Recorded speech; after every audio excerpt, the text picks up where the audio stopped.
Now we are in the Languedoc with Sans Ordonnance from Domaine de Temps. And I love this wine for January because, or for winter generally, because I think that it is exactly the type of wine that I want to be drinking in the winter months. And we'll get to why in a little bit. But so they're in the Languedoc region. It's 14.2% alcohol, so a little bit higher. But again, I am most happy to have my heftier red wines in the winter with heftier foods. So we'll talk about that. But some things that we should note before we actually get into it, because it'll give us some hints about what we might be expecting to see. Cab Sauv and Merlot, 1 year in oak barrels. And I don't think it was like completely new, but it was also not neutral. So that means it's gonna do something to the wine. We'll look at that in a minute.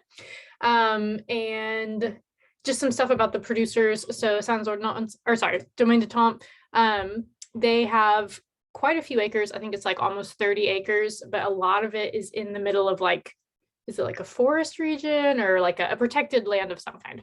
And so they really like their spot because since they're making their wines organically and I think biodynamically, there's always a big risk when you have your vines right next to someone else. If the people next to you are spraying, doesn't matter if you're not spraying, whatever you're spraying on the vines next to them is probably going to leak onto yours as well. So they really tried for a long time to find the right spot to make sure that they were going to be able to truly have a full natural expression without risk of contamination from neighboring vines. And they also, are farmers that have, similar to Mind Clang, as you've probably seen one of the videos, they have horses and cows and chickens and everything else running around. So really cool project, and not the type, like this is funny because this is not the type of wine style that I would expect with an introduction of that. But this is just a great example of showing why natural wine can't be put into a box. Like it's literally just the way that it's made. It has nothing to do with just style or anything like that. Anything could be a natural wine. All right, so with too much prefacing, let's dive right in. Oh man, so yeah, I'm already getting the like baking spice and a little bit of vanilla on the top, which is what I love to see when a wine has some smoke aging. It's nothing overpowering. It's not like that's the only thing that I'm getting. It's just you don't see it quite as often. There's also like a lot of lovely other spices like thyme, maybe like rosemary, sage, like the list could go on for a long time. But then with the fruit, there's certainly, it's interesting. I think it feels like a mix of dark and red fruit. So like it could be red cherries and black cherries. Definitely like what's called you could definitely go down the route of blueberry, blackberry, bramble. I'm not so much getting plum though, which a lot of times I feel like accompanies that list of berries that I like to put.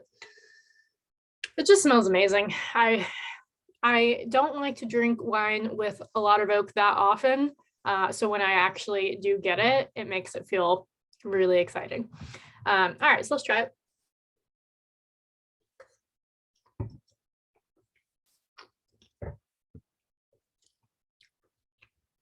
Damn, that is good. So it is everything we just talked about, but the finish is super long. We'll talk about fruit quality. The tannin is quite strong, but very well integrated. Like, yeah, this is a great meat. This is a great meat wine, which always gets really exciting, which, shouldn't be surprising when we're talking about oak aging Cab Sauv Merlot. It almost sounds like, oh, here you go, your perfect one for your Napa Cab loving family member. Boom.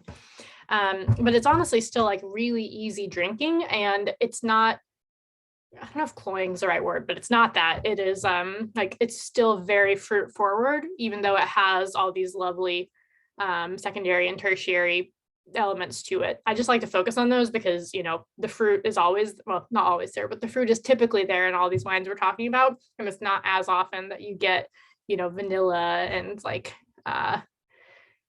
the cinnamon. Those are the two easiest ones, but there's something else in there. Hang on, let me revisit.